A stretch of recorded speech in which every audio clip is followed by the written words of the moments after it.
Hey everybody, it's episode 392 of PodQuest. Hey! Wednesday, February 16th, 2022. I am Chris. With me is Walnut. Yeah, it's me. You sounded a little more chipper this week when you said hey. I mean, I'm trying. Look, I'm still tired, like always. So, trying to bring up the levels.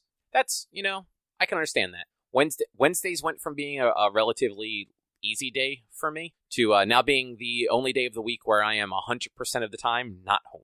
Yeah, I mean, it's 50-50 for me. Some Wednesdays are nothing, and some Wednesdays there's always something. And so it's just last week, I think, was more of a something than a nothing, but was mostly a nothing. So, like, maybe that's also why my energy was down. But it's also, like, I stream Monday, Tuesday, Thursday, and sometimes Friday if I have the time. And so, like, after 10 o'clock, and then I'm watching other streamers, and I'm not going to bed till 12-1. Wednesdays are, like, kind of my chill days, and it just, I try to keep the levels up, but sometimes I'm just like, I'm tired, man. I'm tired. I'm a pro gamer. I'm affiliate. I get paid to do this now. I gotta be. If only you were good at it. I mean, you don't have to be good to get paid at something. I've learned that from where I work. I mean, that's true. You're not good at your job, and they still keep paying you. I mean, it's the opposite. They're not good at their job, and I could run the company, and for some reason, I'd still pay them. Oh, jobs. Yeah. Well, let's get into this shit. What's on the agenda? Yeah, let's do it. So we're gonna talk a little bit more on Pokemon. I guess Cobb. That's right, Cobb. You finished it up. There's some news about the Wii U and 3DS eShops, and Cyberpunk is back in the news, guys. Cyberpunk. Let's say that one more time. Cyberpunk, and make sure we do hashtags on that, because that's probably going to be trending.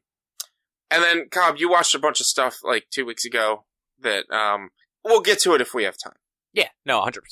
Yeah, but before all that, I just want to throw down a little quick reminder. I posted about this on Instagram. We talked about it back in December when we went over our PAX Unplugged stuff. And the guys over at Forever Stoked Creative, who ran the booth that Arcane Minis had their game at called Aldera, they reached out to me, Matt Fantastic, and then Benjamin from Matt Fantastic's from Forever Stoked, Benjamin's from Arcane Minis. They reached out to me to let me know that their Kickstarter for their game Aldera is going live on the 22nd of February. So we got a press packet. We got their files to be able to play a digital version of it. I don't know if all of us have Tabletop Simulator, but at least a few of us do. We're going to try to plan a time to play that, to talk about it in the future, maybe stream it, either both on OneQuest Twitch as well as my own Twitch, or something. We're going to figure something out, but I wanted to throw that out there, that Aldera is a fast-paced combat strategy game with a wildly large and fun miniatures and an engaging style of play that keeps everyone on their heels and fighting each other for victory. It's the picture I shared is a bunch of airships in an airship combat game, and I'm stoked for this. The miniatures themselves look fucking amazing. And so keep an eye out for when we do talk about that or cover that, but also go to their Kickstarter for Skies of Sardone Aldera, I believe. It's kickstarter.com/projects/skies-of-Sordone/Aldera, or just look up Aldera and Arcane Minis. Follow their Kickstarter, not Quickstarter, and it launches on the 22nd. Nice. Was that a good? Yeah, I saw. Was that a good ad read? I saw the pictures you posted of it, and it looks interesting. Yeah, and from what I'm reading, based on the media kit, it's upwards of like 80 to 100 minutes play-wise, 3 to 4 players. But they have like a 15-minute how to play YouTube video up. I've got all the rule books. I'm going to try to learn how to play it. It looks really fun. It looks really cool. I just love the minis. And each faction it's not like generic airships for each faction, just colored different. Each faction has their own color and own airship style and design. So, like, you gotta check out these minis. I'll try to remember to post. I have another video of the minis that I took that I actually posted a few weeks back. we can post that or share that as well. But yeah, do look out for that. We'll give you a heads up when we actually do play it and plan on then. But we're all pretty busy this weekend at minimum. So. Yeah, cool. Board games. Yeah, they're fun. Yeah, board games are fun. I still got a bunch from a bunch of devs at PAX that I haven't been able to play yet, and I really want to be able to play.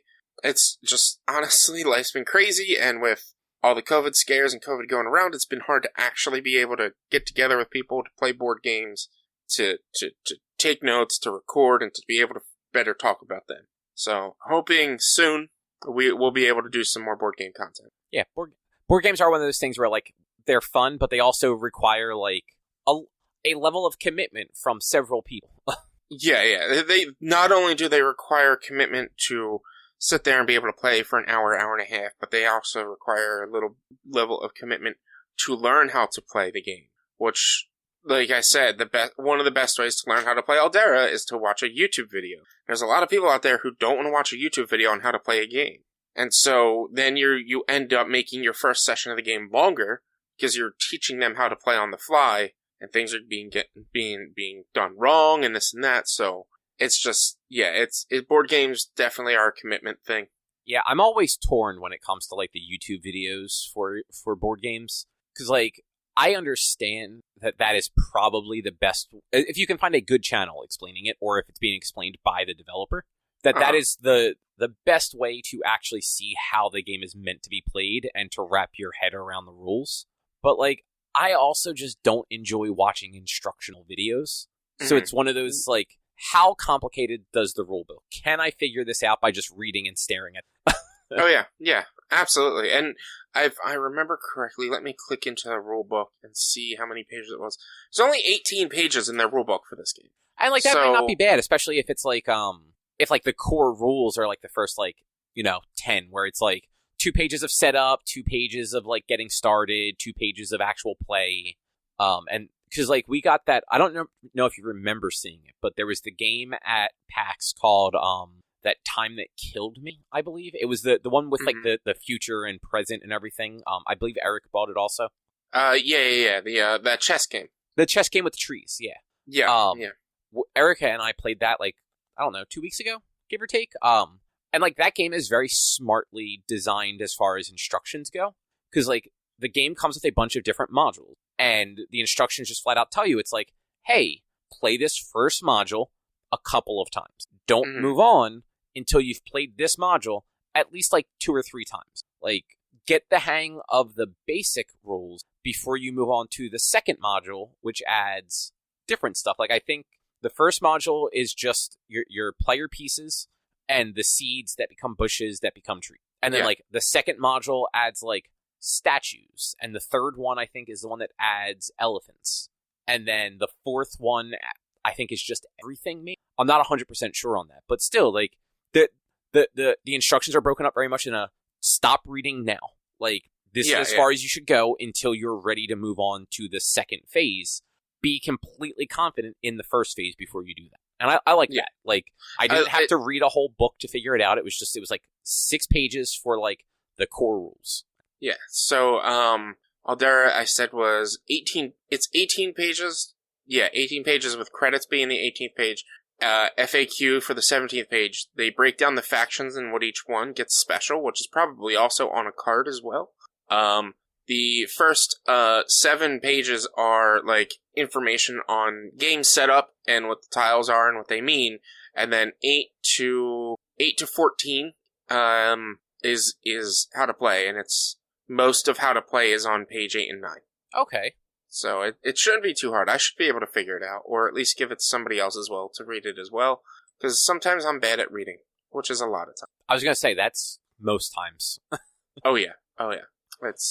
It's honestly, there's been times that I, like, thought back to how bad I am at reading, and, like, maybe I was slightly dyslexic or something. I mean, it's possible. Maybe I just thought this was how normal people are, and so I never made a big fuss about it. But maybe I have some sort of developmental issues that, like, why a lot of these things are a problem for me. But who knows? Yeah, I mean, you could have also just been poorly educated. I did go to Woodland. Yeah. Yeah. But so did you, and, well, I mean, you know what? It's true, though. I got out of there earlier. You did. You got out of, what, 3rd grade? 4th grade was the last year I went there. 4th grade, yeah. And so I think we've talked about this before, but somewhere along the line, I never learned the syllable thing.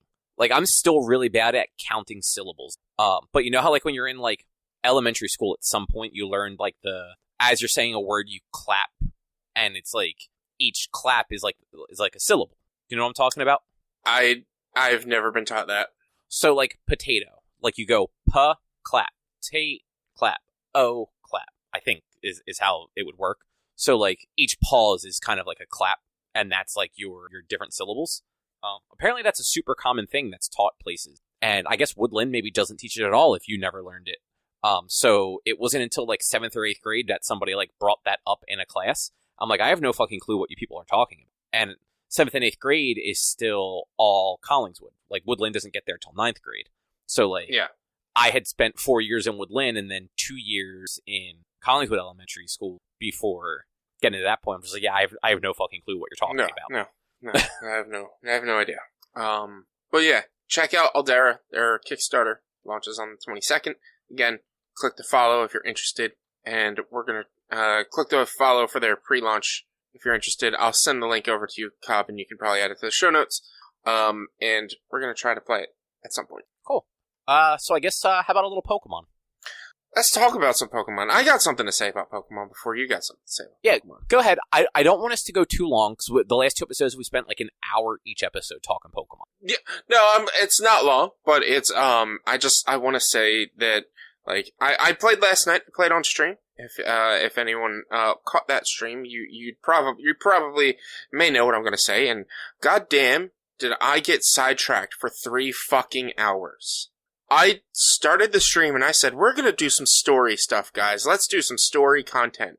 And I went and I'm in the 3rd area and I did side quests all night. Yep. 3 hours.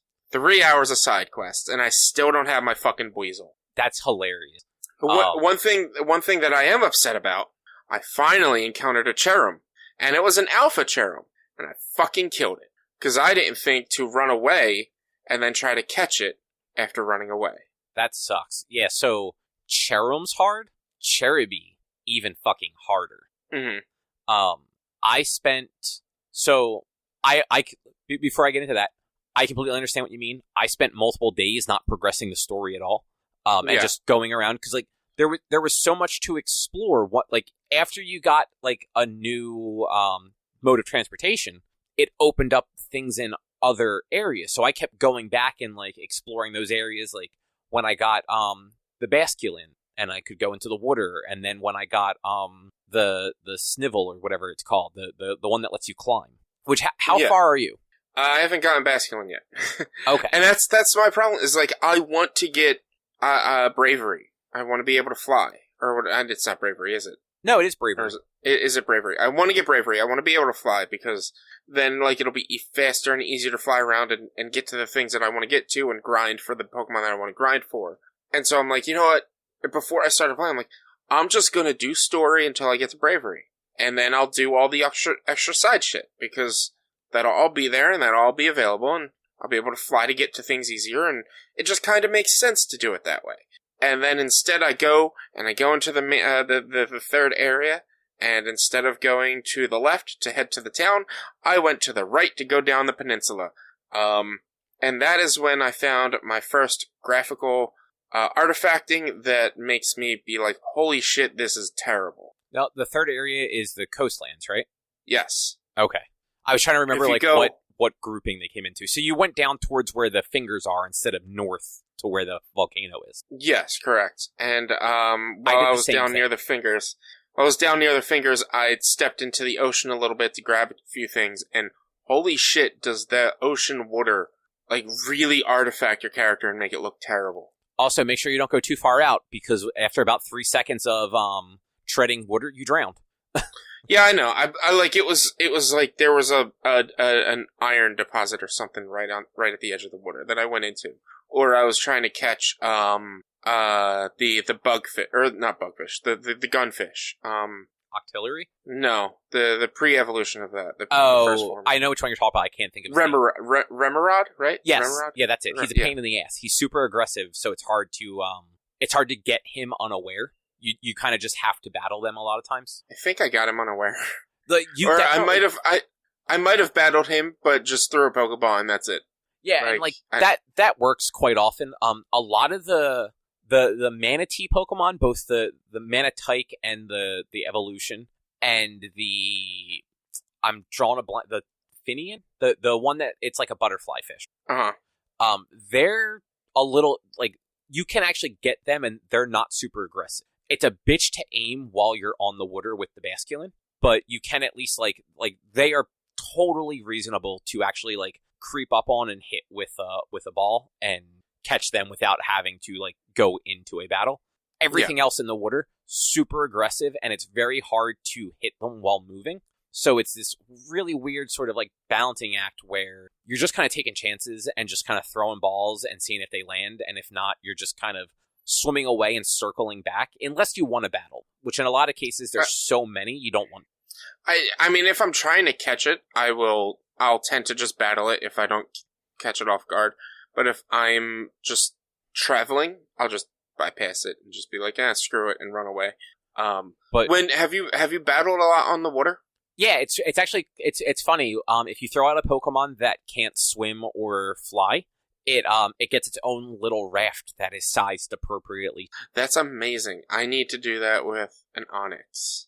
Yeah, I'm curious what the Onix one would look like. So I don't have anyone that big in my party, but yeah, I mean, I don't have Onix in my party either. I did just swap out a Croagunk for an Alpha Croagunk. Nice. So I'm in post game at this point. I've cleared everything. I think I've cleared all of the main side missions too. The only side missions I have left at this point are the one to collect all of the little sprite things, the little flames, which once you collect all them, I believe that's going to be Spiritomb. And I believe like there's that random rock in the Highlands, which you haven't gotten to. The next area though, there's like this like weird ruiny spot.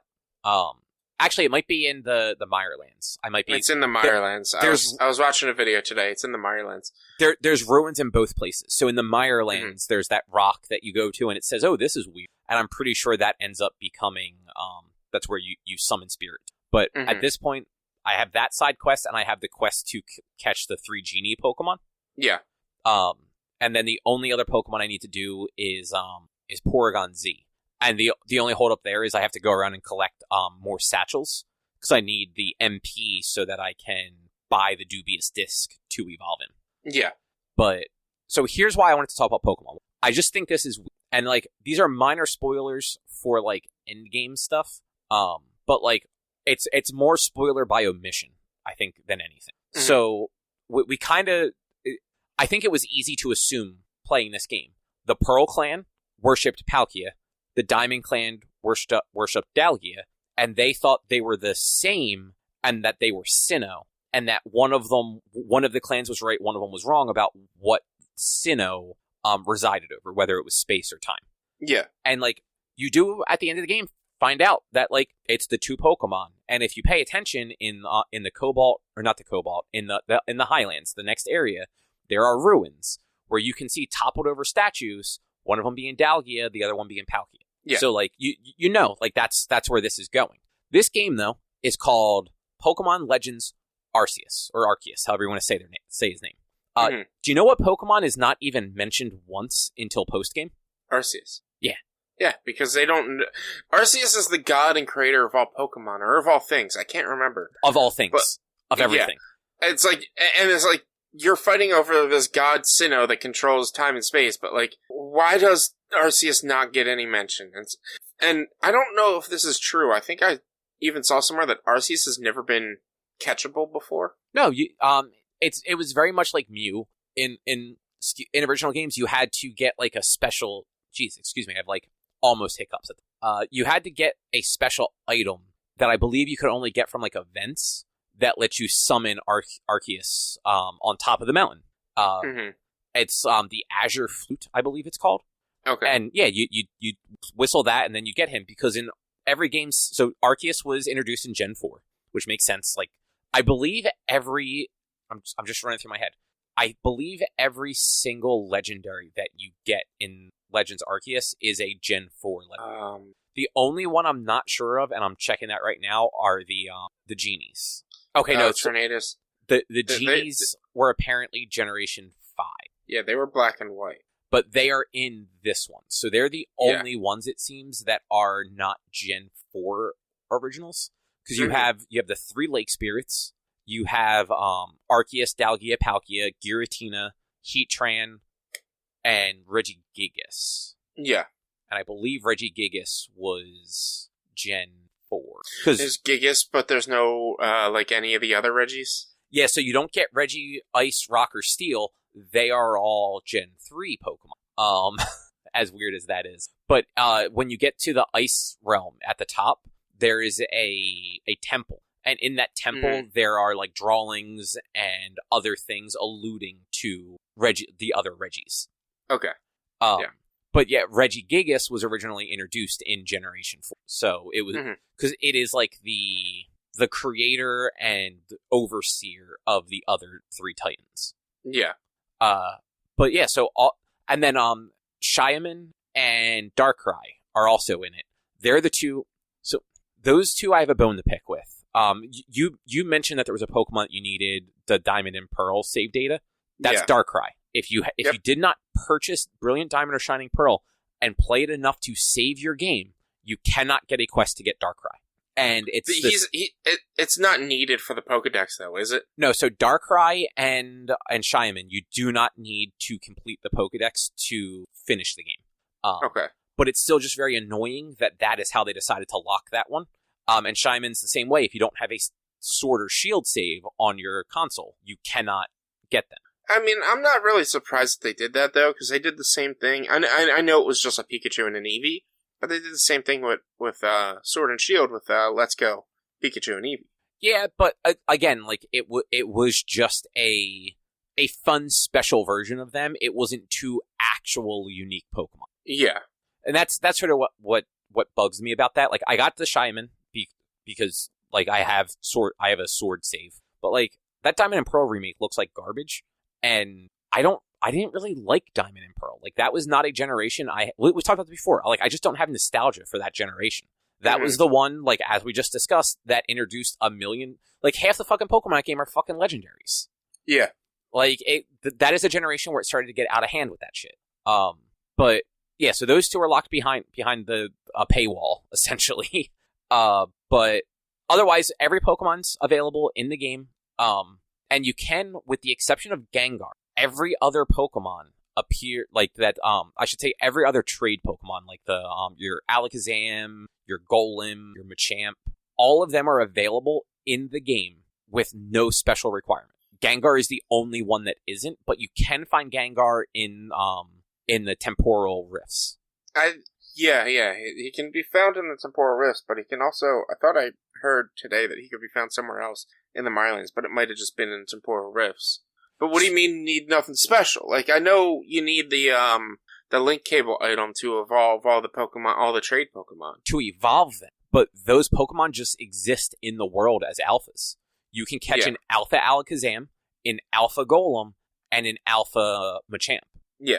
So, like, because the link cable is, like, any of the evolution items are all kind of a pain in the ass.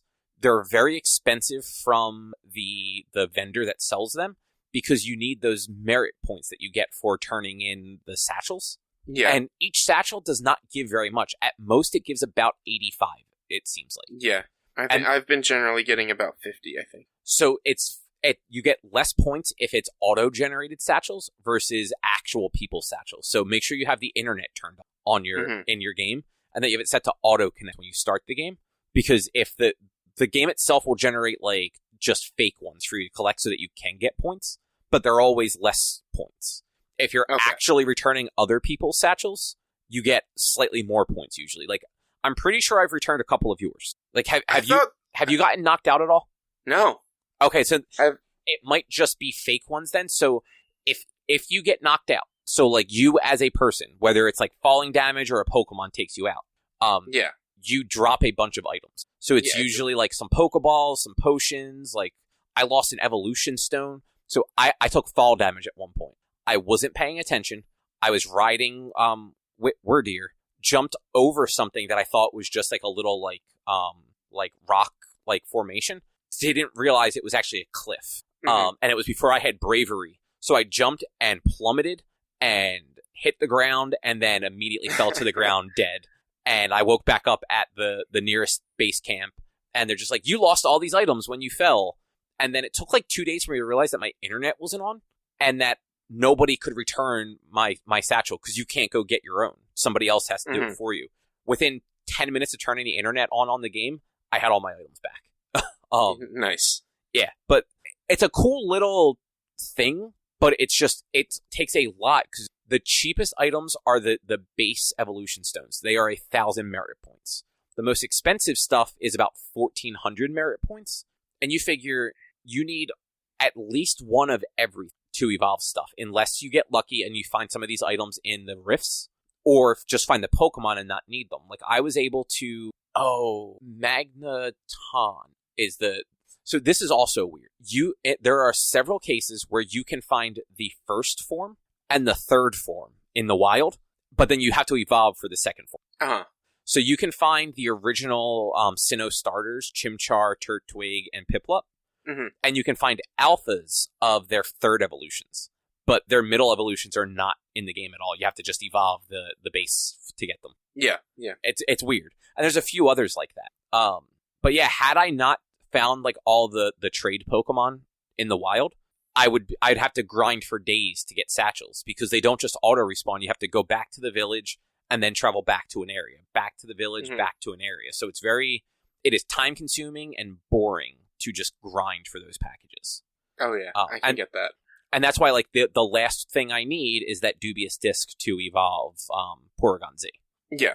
But then I'll have everyone except for Spirit Tomb and the 3 genies. I'm going to get the genies because they're very easy. Like they're just in the map. You just have to go to the right area during like the right weather. So like there's a little bit to them, but like still not bad. The whole reason I went to talk about this because I thought it was just really funny that the game is called Arceus and he's not in the game at all. No, yeah, I'm pretty sure like when you're done all your endgame stuff, you get the opportunity to catch him if you collect all of the Pokemon. You don't have to. You don't have to 100% every Pokedex entry. You just have to have caught every Pokemon. If you complete every entry, you get an item that makes it easier to find shinies. Yeah, which I mean, I need an alpha shiny Bidoof. Like that's all I need in life. Wouldn't it be funny if the only large Buizel you find is a shiny?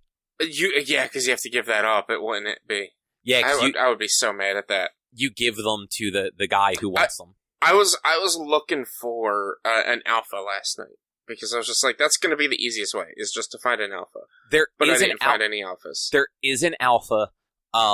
So I actually, because I wanted to find more alpha Pokemon just for the fun of it, I did find a list of where each alpha is in the game. So it's a little bit easier to just kind of like hone in on them. Because I had a bunch of icons on my maps for like where I knew certain alphas were. So that if I wanted to go catch another one, I knew exactly where to go to find them. But I knew and post-game, I think more Pokemon become alpha. Because I am seeing some in the same areas I've been through multiple times that were not there. And it could just be like the weather or something like that. Well, yeah, there is a percentage of drop rate and stuff like that. And that is based on every time it loads. So, like, if there's not something where you go take a short rest and then go back. Yeah, because then it'll be there again. There are some standards. Like, there are certain alphas that are always in a spot regardless. Some of them are only there during the day. Some, like, there's an alpha Clefable that is only out at night. And then in the same general area, there's an alpha Bidoo, the little bud Pokemon, that is only there during the day. So, but I imagine there's other things that, like, certain alphas are only there when it snows or when it rains, when it's sunny. I mean, fuck, you can only evolve Ursaring with a full moon while you have a peat block thingy. Oh, actually, this is a heads up for you. Once don't evolve an Ursaring yet, if you have one. I think I have a couple. So once you get to the next area, the Highlands, you're going to find a side quest eventually of somebody wanting you to go see if the Clefairy dance at the full moon. Mm-hmm. That zone in particular tends to have a lot of weather, at least in my case, where you can't fucking see the moon. The moon also takes a bit to show up in the sky at night. But what you can do is have the peat block in your inventory, have an Ursaring in your party, go to that zone, and just keep sleeping and going like day, night, and each night, just open up your bag, go over to the peat block, and see if it says that Ursaring can evolve. Huh. As soon as it says Ursaring can evolve, you know that night's a full moon, and you can head to where the Clefairy are. And the quest giver actually tells you what area to go look in on the map, too, so that makes it a little bit easier. But yeah, you can head right over there and see if the Clefairies are dancing or not. Nice. That's smart. Yeah. Do you have any more you want to say? Because I have a few little silly facts that I found out watching a video before we recorded. I think just overall, it's been a fun game to play. It's definitely got its problems. I think it's very silly that Arceus is not like really mentioned, even though people know him.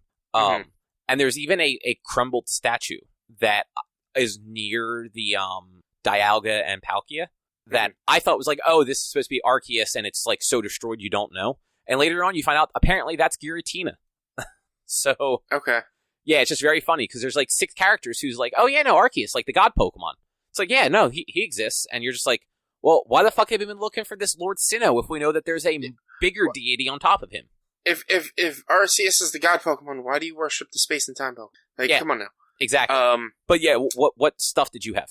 So, did you know? I found this out watching a video, and you mentioned him earlier, which made me bring him up. Spiritomb has a 0.1% chance of spawning in the overworld. Really? Yeah, at night, where you would get him when you collect all the wisps. It's a 0.1% chance. Oh shit. The video I was watching, the guy said that it took him upwards of 5 hours for it to happen. So it's like, it's hard, but I think that was for like an alpha though. Like, there's an even lower chance, obviously, for an alpha Spiritomb to pop up. And then, do you want to know the rarest Pokemon in the game? Chirib, the little cherry Pokemon. No. Really? Yeah. A 2.8 or larger Buizel. Almost, but no. It is, and like, this is a little pedantic, but it still is the rarest thing. It is, if you are looking for a specific letter unknown alpha, is a 0.025% chance to get that. Oh, wow. Yeah, I have not collected many. Have you found any unknowns yet? I randomly ran into one last night. I was like, oh shit, that's an unknown that's just sitting there. He looked like he was supposed to be part of the scenery, which I guess it's how they are. But once you collect all the letters, they spawn in that area that you learned about them. Oh, okay. Yeah, and so it's like about 5 or 6 at a time, and you can keep going back and forth, and to get any specific letter as an alpha is like a 0.025% chance or something like that. It's like a 1 in 2,500 chance or something. I don't know. It's insane.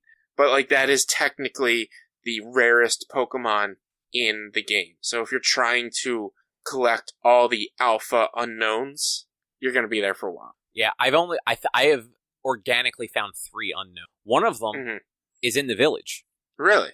Yeah. I'll have to look for it next time. No, I was just gonna say, it is in a spot that you will. It is not regularly accessible. You actually have to get to it from the big building. Okay. And it's the only spot in the actual town that you can throw Pokeball. Okay. Which I didn't realize until after I caught it, and I went back into like another area. I'm like, oh shit, yeah, I can't throw Pokeballs. I can only throw out Pokemon.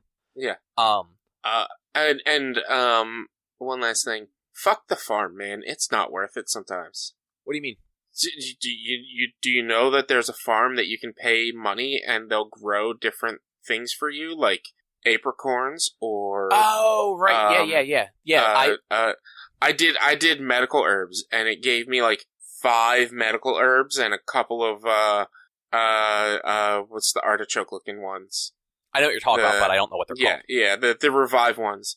And I'm just like, 1,000 for this? And you gave me like 5 herbs? Come on now. That's like bull. It's like 500 for apricorns, and you get like 30 of them. Yeah, I started doing just the apricorns because I generally, when I am like, if my inventory is full, I'll go and I'll craft everything I can to clear out a spot before I start throwing stuff away. So I'm constantly running around with no apricorns because I make all the Pokeballs. Yeah, I have hundreds of them and hundreds of the regular Tumblestone because I stopped crafting Pokeballs at a certain point. I was getting so much money that I was just going to the vendor as soon as like the next level Pokeball opened up and just buying whatever the max amount I could buy was, and then crafting like my revives and potions and everything, and crafting the specialty balls. But I wasn't gathering enough ore, so I never had the metal to make more than just a couple of the specialty balls at a time. Yeah. But I just kept, like, I always had apricorn and the regular stuff, and because you had certain Pokemon that you had to get out of trees, I end up with more apricorns because it took me several hours to get to Cherubi, the pre-evolution of Cherum, because they spawn in the same trees that Cherum could potentially spawn in, but they seem to have a lower catch rate or a lower appearance rate. Yeah. Can you not breed in this one? Is there no Ditto? Yeah, so Ditto doesn't exist in this one. So it's never actually been confirmed in lore, but like the fan theory of Ditto is the first failed attempt at cloning Mew. Yeah. And like it tracks with like what you find in Red and Blue, and so like a Ditto not existing in the past would definitely make sense. Yeah. But yeah, there's nobody to breed anything with, which is a bummer because that would definitely make certain things, but also like would make certain things a little too easy. And I haven't looked this up. I should have. Somebody told me yesterday. Is there battle? Can I battle you in this, or is there no battling? I don't think there's online battling, but you can trade. It's just the code though. There's no like surprise trade or anything like that. Yeah, that's fine. But you can, at a certain point, you can go to the training ground, and there's a guy there who will just call people for you to battle that like you've met throughout the game. And in some cases, they are much stronger than you expect them to be. Like I had swapped out my entire party at one point for a bunch of different Pokemon, mostly Pokemon that needed a high or friendship in order to evolve. So I had like 3 Eevees because I still needed... I had 1 Eevee because I needed a Jolteon, so I was waiting to get a Thunderstone. 1 Eevee to become an Espeon and 1 to become a Sylveon because I already had Umbreon. And then I had a Hop Bunny or whatever it is, the little bunny. Sexy Bunny, yeah. That I needed. Or Baby Sexy Bunny. That's weird. It was people have the hots for it though. It was the baby one, and that evolves with happiness. So I had to like take that around. And then, like, I didn't want my normal team in because I didn't want their levels to get real skewed, and I hadn't completed the narrative at that point. So I had, like, a couple random, like, just alphas with me that were, like, 65 and higher. And I'm like, oh, I'll just battle one of these trainers. It'll probably be easy, and it'll let me, like, get their happiness up because I'll win a fight. And then this dude's throwing out, like, level, like, 70 shit. I'm like, well, fuck. Like, this was unexpected.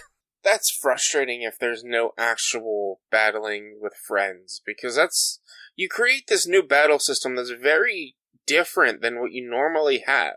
And you get, like, in my opinion, and I've gone over this with previous games, with other games, like with, Valkyria Chronicles 4, like, if there's no actual online competitive nature to this game, what's the point of endgame content? Like, what's the point of me continuing to collect Pokemon? What's the point of me using the Grit Stones to be able to power up the EVs of my Pokemon if I'm not actually going to be competitively battling? Well, using the Grit Stone makes fighting certain things in the wild much easier. Like, I mentioned it on our chat last night. The final, like, and it's not the final, but, like, there is a post-game boss fight, let's call it. Yeah. That is 3 fucking stages. It's a 6-on-6 battle, and then another battle directly after that is then fought in 2 stages. And there is no time in between where you get to heal your Pokemon. Whereas, like, in previous generations, it was just like, oh, you had this fight where, like, it was 1 versus 6, and, like, your one Pokemon took a point of damage. Here, let me heal them all up before this next thing happens. Yeah, Battle Tower and Sword and Shield. It's like, oh, we have 30 seconds as this elevator is going up. Let me heal your Pokemon for you. After every fuck you, Hop, I want a challenge. Yeah, where in this one, it's like 6v6, your opponent has a bunch of... The opponent has a good balanced team, and they're all, like, level 65 to 70. Yeah. And, like, not pushover Pokemon... Like, they definitely have weaknesses, but it's not like he didn't throw out a fucking, like, Magikarp or anything stupid like that. And then that is followed up by a fight against 2 other large, powerful Pokemon that are alpha and level 70, I believe. Mm-hmm. And it's like you take it down and then immediately the next one starts up. And I lost the first time through. Because when I got down to the last phase, I only had 1 Pokemon left. And when that fight starts, as alpha fights usually do, they get the first hit. And it's always a more powerful hit, and they just one-shot my Pokemon, even though that Pokemon happened to be full health. I'm just like, well, fuck me. One cool thing I don't know if you've noticed yet, when all your Pokemon pass or get defeated, you do not white out and like wake up at like a camp. No, I've had it happen twice. Once in that battle, and once when I had like a team of just random bullshit I was running around with. And I got into a fight that I shouldn't have gotten into. You just it just says you're out of usable Pokemon, and it exits you from the battle, and you should run because that Pokemon may attack you if you hang around. But you either have to use items to revive your Pokemon or head back to a camp to sleep. Okay. So when in that end battle, did you pause real quick and heal, or did you run back, or did it knock you out fully? So it doesn't knock you out fully, but it basically just like brings you back, and all your Pokemon are healed up. Actually, were they all? Mm-hmm. I think they were all healed up. But then you have to go back in and do all 3 fights over. Yeah. And there's no skipping the fucking dialogue. Of course. That was super annoying because like it's not a short dialogue. Like the dude talks for a while. So yeah. But like I still thought it was very cool that it was such an unexpectedly like challenging fight. And like when I knew like going into it the second time, I was just better prepared, and I'm just like, okay, so like I actually have to like pay attention and not throw out like stupid stuff just to like kind of like pass through it. Like I actually have to like pay attention to type matches and everything here. Yeah. But yeah, I think that's anything else for Pokemon, or should we move on? No, yeah, let's move on. All so right. we definitely went much longer than I thought we would on Pokemon again. It's a good game. It's good and it's different. Yeah. It'll probably be the last we talk about it for a while. Yeah, definitely. So a little bit more Nintendo stuff real quick. So Nintendo announced that by March of next year, they are closing down the Wii U and 3DS eShops. Mm-hmm. Which, not totally surprising. That's a very Nintendo thing to do. But we were talking about this like a couple weeks ago, thinking that it was already shut down. Which it turns out that was not the case. The Wii eShop got shut down a couple of years ago. Yeah. Which I think it's funny that the Wii eShop got shut down in 2019, and that platform launched in 2006. So that went for 13 years. Mm-hmm. The Wii U is just going to hit 10. But hold on, like yes, the purchasing is being shut down. That's something that you're kind of leaving out on this. It's the 3DS and Wii U eShops will be shut down for purchasing, but you're going to be able to continue to download and update games on those systems that you already own. Yeah, so it's in May of this year, you're no longer going to be able to add funds with a credit card. In August of this year, you're no longer going to be able to add funds off of like the eShop cards. And then as of March of next year, that's when you can no longer download. So it will no longer be possible to make purchases, download demos or themes, redeem a download code, or add funds. So at least for the time being, you will be able to download your existing purchases. Like they're not like shutting that part down, but it's just a very like it's a very Nintendo thing to do because they're also the company that is most out there, going after people that are trying to preserve games through emulation. And don't get me wrong, some people are doing it in a very like black market, for lack of a better term, like trying to just get shit for free way. Like the people that immediately started emulating Metroid the day it was released. Yeah. But like in this case, the IGN article that I found this on, when this happens, there are going to be 1,799 games that have no way to be purchased after this. And like a lot of them 100% shovelware. Like, totally the case. Like, the Wii U was one of the first platforms that I remember having just a ton of garbage on it. But, like, there are definitely going to be other games that, like, you just can't you cannot purchase anywhere else that isn't some sort of secondhand transaction. Mm-hmm. And that's a bummer. Like, there are Pokemon games on the 3DS that you can buy digitally. Like, you can buy red and blue and yellow and gold and silver and crystal and all that digitally. Yeah. You cannot buy those games anywhere else. They are not available anywhere legally. Because technically, used games, not totally legal. Like, if you read, like, terms of service, it's like a gray area. Mm-hmm. And, like, for stuff like that, like, if you can find a physical copy of it, it's probably a little expensive. And the save battery's probably dead, so you're going to have to open that shit up and replace the battery.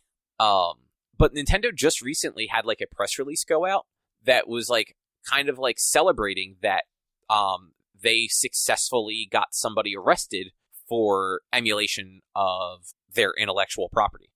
But again, like, what game was it? Was it like an old school game, or was it that Metroid? I don't know. And totally to be fair, apparently that person was one of, like, the shitty people doing it. But Nintendo has been known to go after basically anybody that does it. That's why there's that meme that goes around every so often of, like, it's the kid holding, like, a homemade, like, cardboard Nintendo Switch, where, like, the meme's like, such and such couldn't afford a real Nintendo Switch. So whoever from Nintendo got on a plane, flew to them, and handed them a cease and desist order. I've never seen that meme ever. It's actually, I've seen it a bunch of times. It's actually very funny, and it's tongue-in-cheek, because, like, Nintendo isn't that bad, but they are very aggressive with that stuff. I get it to an extent for, like, emulation. Like, if it's Metroid, if it's Kirby, like, the new games coming out this year, or I'll even say if it's, like, a game coming out in the last 10 years, I can understand being like, yo, fuck you, man. Stop that. Stop it. And if you don't stop, we're gonna get you arrested and send you to jail. But if it's, like, if it's older games, if it's, like, SNES games and shit, then, like, yeah, maybe they shouldn't do that. But at the same time, it sounds like Nintendo is planning on continuing to provide more and more and more games on Switch Online. So that's not totally clear. And also, just to roll back, I don't disagree with what you just said about, like, older games, but I think with things like this, where they're taking taking away the ability for a game to be purchased, even if it's a game that wouldn't necessarily be purchased, I think that at that point, emulation is kind of fair game. If there is no way to reasonably purchase something, if it is only available secondhand market, where, like, Nintendo is not actually getting any money for that anyway, and it's usually going, and for anything actually wanted, it's going to be well over market value anyway. That's on the platform holder for making that title unavailable. Emulation at that point is the only real option to preserve that title. Yeah. But they, apparently Nintendo, on their website, which they have since removed, there was this like FAQ answer where the question was, once it is no longer possible to purchase software in Nintendo eShop on Wii U and Nintendo 3DS family of systems, many classic games for past platforms will cease to be available for purchase anywhere. Will you make classic games available to own some other way? If not, then why? Doesn't Nintendo have an obligation to preserve its classic games by continually making them available for purchase? So that was an FAQ question on their site. Mm-hmm. And they have 3 bullet points responding to it. Across our Nintendo Switch Online membership plans, over 130 classic games are currently available in growing libraries for various legacy systems. The games are often enhanced with new features such as online. We think this is an effective way to make classic content easily available to a broad range of players. Within these libraries, new and longtime players can not only find games they remember or have heard about, but other fun games they might not have thought to seek out otherwise. We currently have no plans to offer classic content in any other way. Which, yeah, that's fine. Like, they're not wrong. Like, they do offer a lot of games on the Switch Online bundle. But because of licensing and stuff like that, there are a lot of classic games that they also can't offer that. And they also don't offer 3DS or Wii games on those platforms. So, like, or Game Boy, for that matter. But I want to add the caveat of currently. Like, They didn't offer N64 and Genesis games prior to last year. But you could and you're right, you could purchase them on your Wii U. So they were still available. So at least right now, do you know off the top of your head how many games are on the N64 right now? It's like a dozen or so. And the N64, probably about a dozen or so, yeah. So like, and I know it's a lot of the like the games that you most associate that Nintendo has the rights to. Like, you're probably never going to see GoldenEye on there, and I don't think GoldenEye was available to purchase on the Wii U either because of the rights to that are just kind of all over the fucking place. But like, as of right now, like, there is no handheld market on the Switch. So there are a lot of very well-known classic handheld titles, like namely all the Pokemon games, that will be completely unavailable once this happens. And again, like, I'm sure at some point they will have a solution for it. But like right now, there isn't one, and like that just sucks because they're also very, very aggressive about shutting people down for emulation of things that aren't available. Mm-hmm. Yeah, I mean, I don't know. Like I said, I've made this comment in the past when we were talking about Sony, and it's like, if it's a game you wanted, if it's a game you were going to buy, you would have already purchased it by now. You would already have it on your system or in some. So, but like, I trust me, I get it. It sucks that you're losing access to some of these old games, but most of the people who want to play these old games are playing these old games on their old cartridges on their old consoles. And as of right now, they don't outright say this shit's coming to Switch Online, but they're saying available in a growing libraries for various legacy systems. But they also go on to say that, like, basically, here are the games that are available. Some of them you probably just never heard of. They're like, they use nicer language for that. But, and the thing, I did mention this, they have since removed that FAQ. Yeah, they removed it for who knows what reason. Backlash. Like 100%, they were getting backlash over this, and somebody realized that was a bad thing. I feel like somebody's looking at, like, everyone's looking at it the bad way. Like, yes, they're taking these games down. That sucks for you. If you were going to go buy these games, if you haven't already, you should probably go do that. Yes, it sucks that they're not available right now, and yes, maybe it sucks that they don't have plans to sell them, but if you subscribe to their online content, maybe you'll have access. And yes, it's a big maybe, but like, that's like, they're trying to sell Switch Online. And the one way to sell Switch Online is to have these games on Switch Online. Yeah, but the problem is they don't always have them on Switch Online. Right now, sure. And like, to be fair, they say that's a lot. Oftentimes, those Switch Online games have enhancements that make them better. The opposite is also true. They have released better versions of those games, like on like the Wii U or on the 3DS. That the version on the Switch Online is actually a busted, broken version.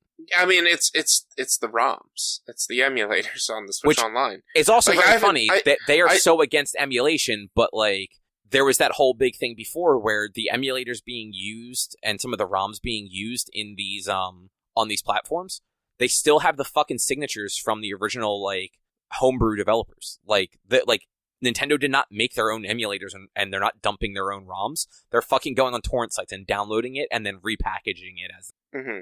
And like, I just think that is more my thing. Like, I don't actually care if they're taking the stuff down. Because, like, you're right. Like, if people haven't purchased it by now, they probably weren't going. I just think to basically be locking things away where there's no way to preserve them so that people in the coming generations can definitely experience them, that's the thing that I think sucks. But they're right now, yes, they're not available. Doesn't mean they're not going to be available by 2023. And you're right. Like, but we don't know. And Nintendo does not tell. Look, they've had the Super Nintendo stuff for 4 years. There are still a plethora of Super Nintendo games that people have been begging for that aren't. Yeah, well, I mean, Nintendo trolls their fan base and won't put Waluigi in as a Smash character. So the more you beg and ask for something to happen, the more they're not going to do it. But like, I don't know. I don't have a lot of fondness for the SNES. I didn't own an SNES. I didn't play a lot of SNES games. And when it comes to Nintendo, I only had a handful. If they give me a Duck Hunt, I'd be super happy. I'm surprised they haven't tried to do that. I'm sure they could easily do it. Like, it was a remote control. Like, I'm sure they could easily do that with the Switch controllers. It's literally probably the easiest thing they could do. But like, a lot of people have no faith in Nintendo, and you know what? This is me being a Nintendo fanboy and being all like, you know what? Give it time. But I'm new to doing retro gaming on a consistent basis. I don't do a lot of retro gaming prior to these past few months. That's fair. But like, when I look at it, like, do I want Vector Man on the Sega Genesis? Fuck yeah, I do. Am I mad right now that it's not on the Sega Genesis? No. Am I hopeful that it'll be on there eventually? Yes. Do I want, again, all of my games are going to be Genesis games. Do I want, what was it called? It's a fucking ninja game that was on the Genesis. Like Shinobi? I think it was like called Shadow Warrior or something like that. And it was fucking amazing. I love that game. I'd have to look it up to remember actually what it was called. I believe it was called like Shadow Warrior. But like, do I want that on a Genesis? Yes. Am I sitting here being all mopey and sad because it's not on there right away? No, because maybe it'll be on there. And if it never goes on there, it never goes on there. Here's the thing. I don't own it. I love it. I would love to own it. I would love to get it. And if I really wanted to, I'd find it and I'd buy it. But until then, until I can own it and find it and buy it and play it, if it's not available to me, which it's never been available on any online capabilities, I just gotta deal with it. But I think that's the key difference there, is like a game that's never been available, while it's frustrating that's never been available, that like it's not being removed from anything. Like, to have games that are available then become not available in an online marketplace is sort of the thing that's just frustrating, because there is no way to determine if those things will ever be available. And again, like, strictly for preservation. That's why, like, emulation is great, as long as it's done, like, look, it's never legal. Emulation is never going to be legal. At least not, like, with like, I guess theoretically emulation is legal. It's like the ROMs are illegal. Or at least distribution of ROMs. It's the act of uploading is illegal. Yeah. Having it, making it, owning it, using it, playing it, not illegal. Giving it out. That's why Pirate Bay was a big thing. It wasn't the act of really downloading it that was illegal. I mean, it was kind of illegal. It was the distribution of it. It was the distribution. It was giving these things away. But that's why, like, that stuff is important when things become unavailable. Like, we said at the top of this, like, the people that were pirating Metroid Dread the day it came out, like, that's bullshit. Like, that game is more than easily available. You can buy it physically, digitally, both, like, whatever you want to do. It's there. You're just being a piece of shit, not wanting to spend the money on it, but then making money by streaming it. Because that's what those people were doing. They were then streaming it. Yeah. But, you know, like, going back, like, if you want to play Super Mario Land 2, the 6-coin one, mm-hmm. you can't. I'm pretty sure that one is available on the 3DS eShop. And you can't after this. Like, it's unavailable. We do not have any... There's no roadmap that Nintendo has ever shared saying that Game Boy era stuff will ever be available on the online service. Doesn't mean it won't be, but, like, at present, like, they barely have anything on the N64 and Genesis one. I don't think they're going to add another platform short term. Like, they're going to want to build out those libraries a little bit first before they look to add any other libraries to it. So, like, Mario Land 2 is gone in March of next year. Like, no new players can ever buy that again. And yeah, that is, it sucks that no new players can ever play that again. And like I said, I'm not anti-retro. I do enjoy retro. I do have nostalgia for retro, but I'm not someone to go look for retro that often. But, like, it sucks that no new players are going to play that again, but who does that really hurt? So that's the thing. I'm not saying it hurts anybody. I'm just saying, like, from, like, a preservation standpoint, it sucks. But again, who does that hurt? That hurts Nintendo. Nintendo is fucking themselves with this, because they're not creating those long-running fans. Those fans that played these old games and played and then introduce their kids to them and shit like that. This is hurting Nintendo. Nintendo is hurting themselves, and they're going to figure that out, and they are going to release these games in some way, shape, or form. Like, they will re-release these in some form. It's just Nintendo constantly, over and over and over, changes up their system, changes up their hardware to where it's probably impossible or next to impossible to transfer everything over, to keep everything together as a one-on-one thing. And they're fucking themselves with that because people are going to stop buying shit from them because they can't transfer it from the Switch to the Nintendo box. I don't know what's going to come out after the next Switch, but they have that track record. Well, no, the track record was even worse because it went from the 64 to the GameCube to the Wii to the Wii U. That's the first time we ever had a cross-generational thing that could cover, like, that could use the data from the previous one to the next. Like, yes, we had backwards compatibility on the Wii, but after the Wii U, we couldn't put everything from the Wii U onto our Switch because Nintendo fucks themselves.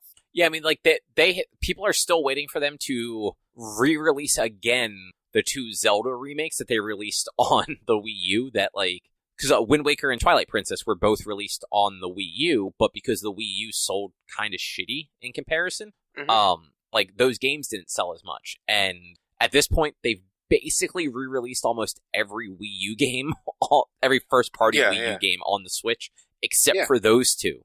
And frankly, if like the traits carry on, those games that were, $40 or $50 on the Wii U can be ported to the Switch and sold for a full $60 and have higher sales than anything on the Wii U ever had. Yeah, because people will buy it. That's the thing that really, really, like, hits a gear with me with Nintendo, is people will bitch and bitch and bitch and moan about it, but still buy it. If you have that big of a problem with it, don't fucking buy it. Yeah, like, for stuff like that, if it's a game that I'm interested in, I wait until, like, it's used or cheaper, or, like, I get it as a gift. Like, I generally don't, I don't buy it when it releases, and I generally don't buy it at full price. I didn't buy Wind Waker HD at all. They gave it away for free. Oh, that's right. You got it. It came with the purchase of something. If you purchase something else, you could get Wind Waker. Yeah, I can't remember what it was, but yeah, that's what happened. It's just like, I don't know. The game, by the way, is Shadow Dancer: The Secret of Shinobi. And it was an awesome game. It released in the 90s, in 1990. Oh, okay, wow. Yeah, I've never heard of that one. It was me and Eric loved that game. You get a power at one. You get like a magic power each level or whatever, and you can use. And it's like fire comes up and down through the screen, and he makes this weird basically oral like noise thing. Oh, I can't remember what the term is, and I'm trying to say verbal spell cast, and it goes like and he does it, and it's just so cool. I loved the game. I loved it so much. I had a bunch of games for this Genesis. I want on there. Eventually I'll be on there. I'm hoping. Who knows? Might Crossing my fingers. Probably never will be. And that's just... unfortunately, that's the life of getting older. Like, your shit isn't always available sometimes. Yeah, you're not wrong. Which apparently it was available on the Wii. So... there you go. So you could have played it 2 years ago. I did not know that it was available on the Wii, and I was not thinking about it back then. Whoops. But do you want to move on, talk a little bit about Cyberpunk? Yeah, so there's this little-known game by a small team called CD Projekt Red, and this game is called Cyberpunk 2077, I believe, that is getting a major update and release today or soon. It's already out, yeah. Yeah. It's their next gen update. I think it's like 1.6 or whatever they're calling it. 1.5. There we go. I felt like it was maybe higher than 1.5, but I wasn't 100% sure. Nope. So it's 1.5. It is a 50 gig download. Jesus. It is both the PS5 Xbox Series version of the game and some DLC, some free DLC stuff. Like they're adding like new weapons and new other they're legitimately adding a lot of stuff. They've redone some of the character appearance things where you can actually go in and edit some of your appearance in your apartment, and you can also change the way your apartment looks apparently now. Mm-hmm. And they fix some of like the way that like the game renders certain things. Like it sounds like they have legitimately done a lot of work in very standard fashion for these like next gen upgrades. If you have the PS5 version of Cyberpunk, you have to first uninstall the PS4 version off your console, and then go into the store and explicitly download the PS5 version. Full game. Jesus. No patch. Like, you have to just re-download the entire game with the 50 additional gigs. Jeez. If you have the Xbox version, it's just a 50 gig patch. The Xbox is smart. It'll figure out which version to play for you and just play it. Mm-hmm. Which, it's stupid that, like, 2 years ago, smart delivery sounded like the dumbest fucking thing. And then you see how all of these developers can't figure out how the fuck to upgrade their games on the PlayStation. You're like, oh no, I guess this was a good idea. Fucking yeah. Okay then. But yeah, it's kind of wild that game came out in December of 2020. It took them a year and a month to release this patch so that it would play on current consoles. Pretty sure the game is still a just absolute disaster on last gen. It might run better, but it sounds like while they have sort of like allowed for upscaling and a lot of like the cool stuff that you can do with next gen, they have continued to scale back on last gen so that the game just performs. Mm-hmm. I think that's absolutely hilarious. It's like, come on now. What are you guys doing? Yeah, they're dropping the ball. Yeah, but you know what? So this game should have been a next gen game from the beginning. It should have never been released on the PS4, Xbox One stuff. But like, I get it. Like, they were trying to get the largest possible demographic of sales, and there were a lot of PS4s out in the wild. Yeah. But like, from the sounds of it, this current gen stuff seems to work okay, and the PC version of the game generally worked fine. Like, it was buggy, but like, it was playable. They have some of the other stuff they've done is they reworked some of the AI for NPCs so that they're smarter and more effective in combat scenarios. And apparently they panic more realistically when faced with dangerous situations. So like, if you're driving a car into them, I guess maybe like they scatter more realistically than before. Nice. Nice.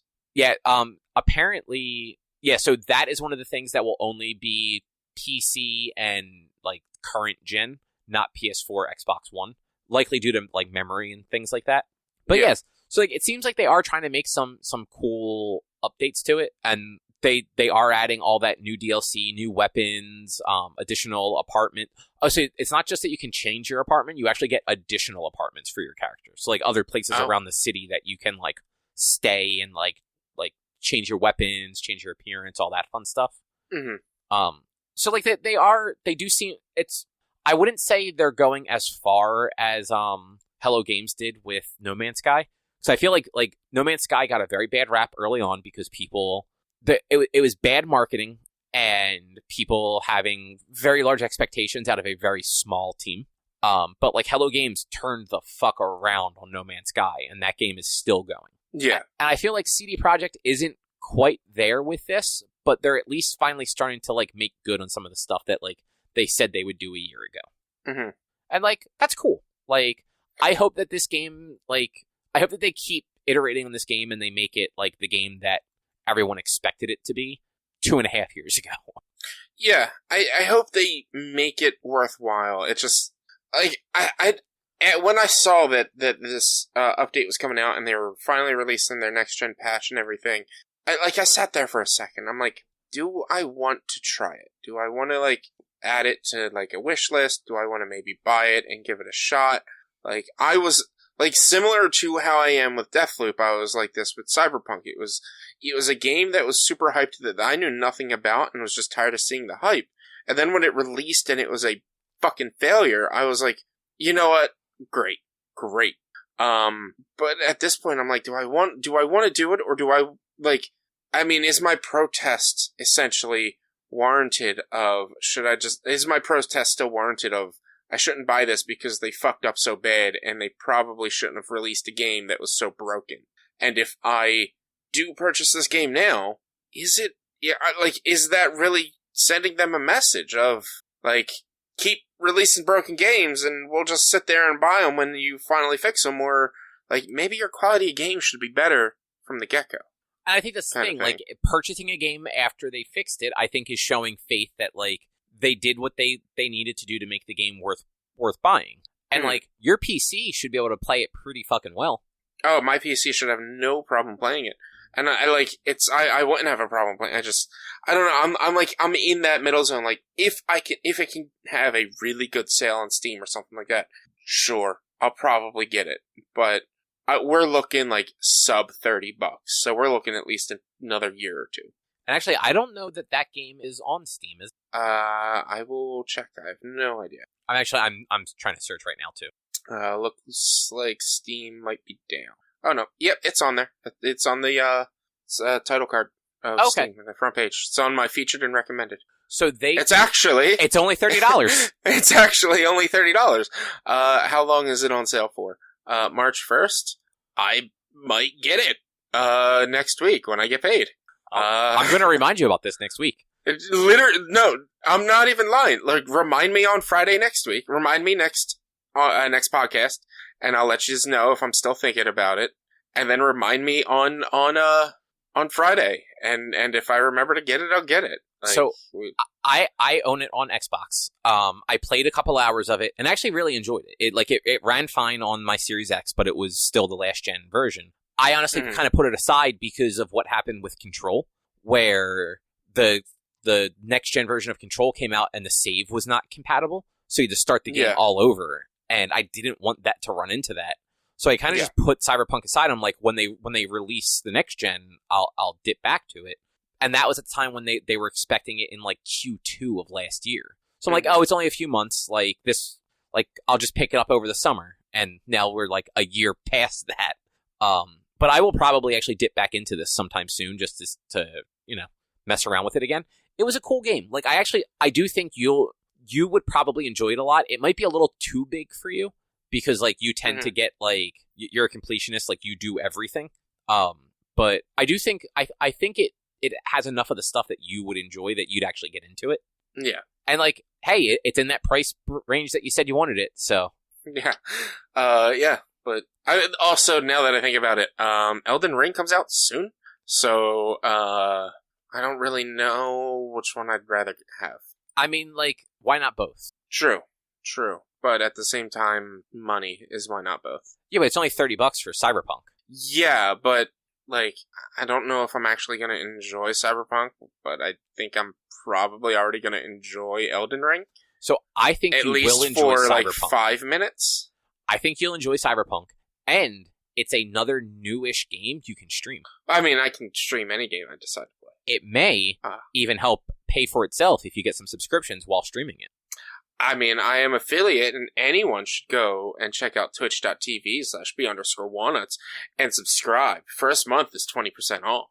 Or your Twitch Prime. There's that too. Or just use your Twitch Prime. I get a 50-50 cut no matter how you subscribe. So just go ahead and do it. I need $100 so I can cash out. I didn't realize literally $100. That's funny. You can't cash out to $100. I'm at like $15 right now.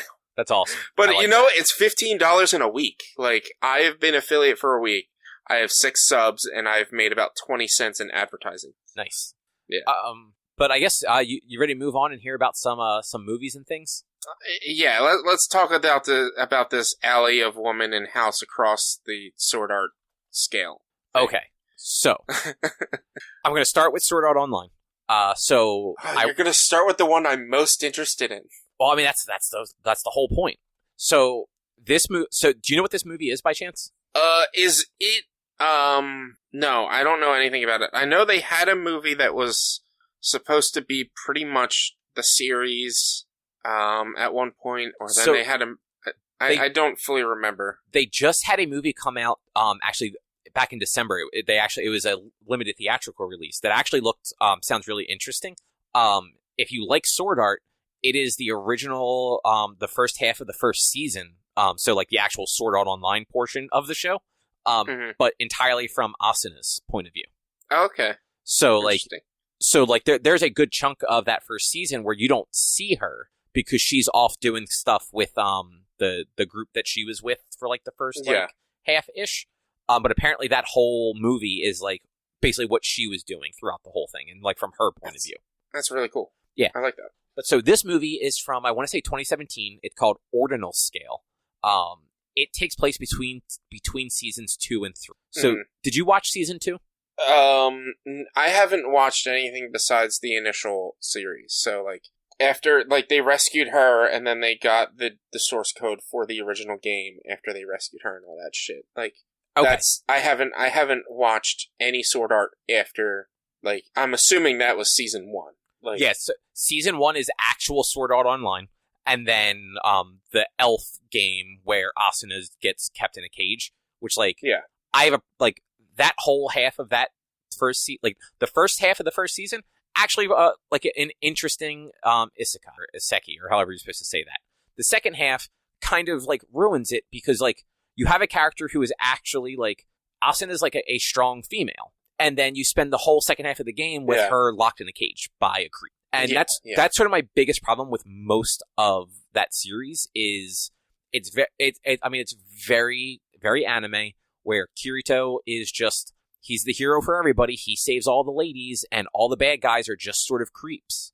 Because the second season is the one where he goes to the shooter game for the first half of it, and like that was a cool change of pace because it was called Gun Gale Online, and that whole game was team based and solo shooters, and they had like competitions and stuff like that. But what was happening is people were dying in real life while playing it. And there was a character in the game who was basically like killing people in the game, and then they were dying in real life, and no one could figure out how. So that FBI guy, for whatever reason, like goes to Kirito and asks him to investigate. It's like you figured out the other games. Like, can you figure out this one too? Yeah, that's the thing about Sword Art is it's just like, hey, let's keep putting these children in dangerous fucking situations. By the end of it, I think they're all like 18 because they were in that game for so long. They're just still in high school because they didn't get to finish high school. I thought they were only in the game for about 6 months before they saved Sword Art. They were in Sword Art Online for 2 years. Damn, how did they survive? So a lot of people didn't. But the ones that did, like, they basically spent 2 years in the hospital being given like intravenous fluids and everything like that. Yeah, I remember that. But so the second season introduces that game, and then the female character that he ends up like befriending in that one ends up moving over to the elf game with them at the end. The second half of that season is actually pretty cool. There's an actual like they actually do a game thing, like that they're playing a game and having fun, like doing quests and shit. And then it gets sad when Asuna befriends a group of people that are all dying of chronic illness. And like the main girl, who's like a really strong character, she's dying of AIDS and spends literally every waking moment inside the game because it's the only place that like she can do anything other than lie in bed. Yeah. But so this movie takes place post that and before the third season, which we haven't watched the third season yet because the second half only just got dubbed on Funimation. But so this movie, it's an ARG instead of VR. Okay. So they're all walking around with like Google Glass, essentially. Everybody has one. This company gave every survivor of Sword Art one of these things. So why? Why would you even play that? No! Just... Oh my god! Yep. So why would you play that game? So, and it's not just a game. So it's augmented reality. So it's even just like seeing like your text messages like in front of your face, basically. And like being able to like type on like a virtual keyboard, like very futuristic. But then there's like a Pokemon Go style like game in there where visually like when the game starts you get like a cool outfit and like a weapon, but it's really just like a Wiimote that you're holding. And do you remember when Pokemon Go first was coming out and they would show us like the raids where like a Mewtwo would show up in Times Square and 1,000 people would all be like throwing Pokemon out to battle Mewtwo in real time? Yeah. That's basically what this ARG was. It's just a quick correction. When Pokemon Go started, there were no raids and there was no Mewtwo, and B, it was a Charizard in Central Park. Eventually there was the one with Mewtwo in Times Square. I never saw that one. I remember that commercial, but still, like you know what I'm talking about. I mean, you're talking the commercial, yeah. Yeah. So that's basically what this thing was. And what they were, at one point they realized that bosses from the different levels of Sword Art were spawning as raid bosses. And they basically had a Hatsune Miku that was like this new virtual idol that was part of this augmented reality thing that would show up and sing and like give players like a boost. But then if these monsters happened to defeat a player that was from Sword Art, they'd lose all their memories of Sword Art. They would lose their memories of sword art. Yeah, so so like it happens to Asuna, and she ends up getting worried that she will forget why she cares about Kirito, because she is forgetting what happened. She remembers that things happen, like she remembers sword art happened. She remembers being there, like that it was 2 years, but she doesn't remember anything that actually happened there. It's kind of like, you've seen Frozen, right? Yeah. So you know when the troll thing takes away Anna's memories, because she's gonna like freeze or whatever at the beginning of the movie? Yeah. And he says something like, we have to take the memories, but not the fun. That's essentially what's happening to them, only they don't know if the fun's also going to go away. Mm-hmm. Makes sense. Yeah. And yeah, so it's this weird thing where it involves somebody that was in SAO with them. And yeah, it was actually just an interesting concept to like kind of wrap around as far as like that show goes. Like that show isn't the deepest show, but, it also, like, Kirito wasn't the best there was at it because it wasn't, a game avatar that could do all the crazy stuff. It was him. Like, he did not have the stamina to physically go run after things the way some of the other people could, because everybody else kind of adopted it much quicker than he did. He was kind of hesitant to do it. So there's literally like a training montage where like he runs around and like levels himself up so that he can. But it's the first time in that show that a villain hasn't been. The villain actually was a little bit more, not redeemable, but, what's the word I'm looking for? You could, like, relate to him. Like you could understand why they were doing what they were doing. Like, it doesn't make it okay what they were doing, but, like, you understand the grief that they were going through and why they were doing. And, like, you see that prior to this, they weren't actually a bad person. They were actually, it's seemingly a pretty good person. And grief just pushed them to do something that kind of awful. And then by the end, you're like, oh, no, this was really awful. This was bad, but like, I understand why you did it. And that was different for this show. And then they, of course, did the thing at the end where like everybody shows up and their little like, fairy daughter computer virus thing. Like, she's like, oh, hey, I kept all of your data from the other games. So here's everybody's look from the stuff you remember. So like, Jesus. All the people that were in Sword Art all look like they're Sword Art characters. The girl that befriended them from the gun game gets her Gun Gale avatar.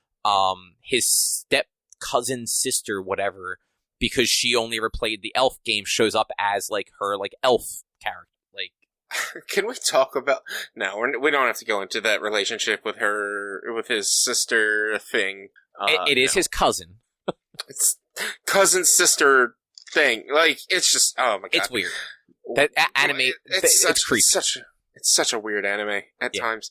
But it's actually an interesting movie. It's on Funimation, streaming, like dubbed and subbed. I don't know if it's anywhere else, but don't watch it if you haven't watched the second season, because there's characters you won't know, and when Asuna gets into the one fight, she actually does the thing that the girl that died of AIDS taught her.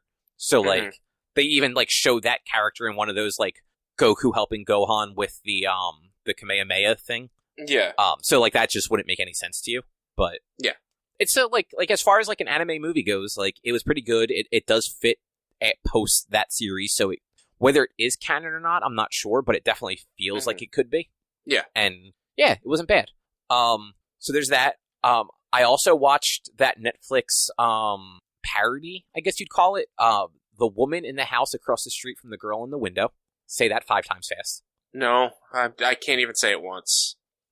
So the woman in the house across the street from the girl in the window. See how long it takes me to say that? And I'm not even playing. Like, that's how long it takes me to read that, because it's such a ridiculous statement. And you're bad at reading. We went over this like an hour ago. But so it's a parody on like murder mysteries.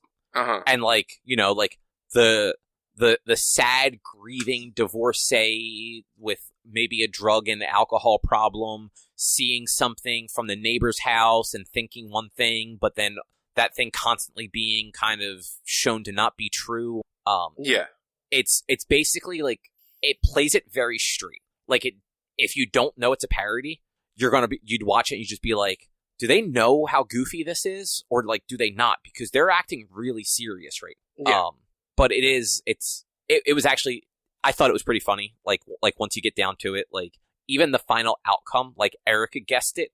And then when it actually happened, she's just like, wait, I was right. I was joking. Why is this the thing? What the fuck just happened? That's me with my prediction of the Super Bowl. I predicted the teams and the winner, and I believe I also predicted close to the score. Good for you. Did you win anything? No, it was just literally, we were at San Ambrose, and we went through with our predictions, who do you think is going to win, and we recorded before it was even determined who was going to be in the Super Bowl. And so it was the weekend of the championship games. And so each of us pretty much, Tim said something, I said the opposite of him, and then Matt said the other two teams, and then Sean said the opposite of Matt, and then we all said, I was like, it's going to be a low-scoring game, 20s, not even, stuff like that. And I was like, I think I got it right. I got to go back and listen to the episode to find out. That is actually very funny, though, if that is the case. Yeah. But yeah, it's the woman in the house across the street from the girl in the window. I want to say it's 8 episodes. It's like a limited series. It stars Kristen Bell. She is the woman in the house. And then across the street from her, a widower and his 8 or 9-year-old daughter moves. And then that widower also has a flight attendant girlfriend. Kristen Bell thinks maybe got murdered, but no one believes that maybe they got murdered.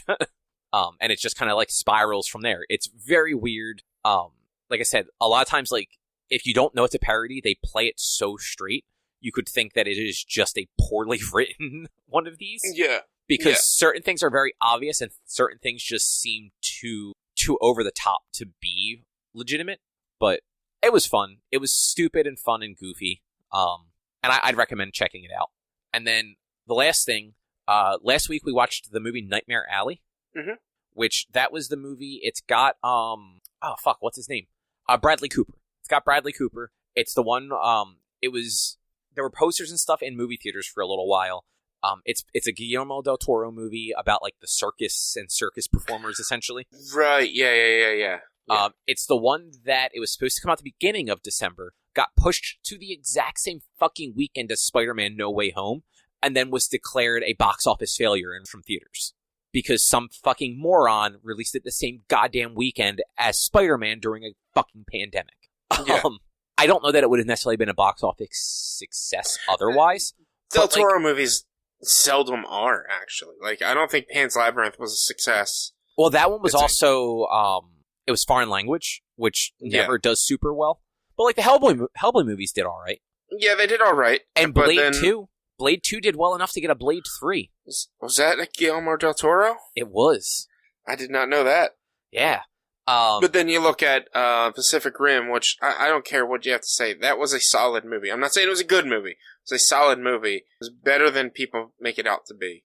And I mean, it's spawned, if it wasn't good, it wouldn't have spawned a sequel, a comic book, and an anime series out of it. So that was not a failure. That made $411 million on a $200-ish million budget. Okay. So, yeah, that one actually didn't do bad. But I know exactly what you mean bringing that up. But this was not the movie I thought it was going to be. Based on the limited marketing I saw for it, I thought it was going to have a little bit of a supernatural, gothic fairy tale vibe to it almost. And it doesn't at all. It's set in the 1930s, and Bradley Cooper becomes a mentalist in the circus, and then becomes a mentalist on his own. And it's got a lot of people in it that maybe aren't in it a lot, Willem Dafoe's in it a little bit, and Ron Perlman, who is in a lot of Guillermo del Toro stuff, is in it for a little while. Yeah. Kate Blanchett has a role in it. There's a lot of names and faces in this movie. But it's an interesting story about Bradley Cooper kind of falling in with a circus and becoming a mentalist for the circus, and then leaving to go do it on his own, and then kind of coming full circle by the end. And it has a very kind of downtrodden ending, but it fits the movie, and it's a deserving ending. So yeah, Nightmare Alley.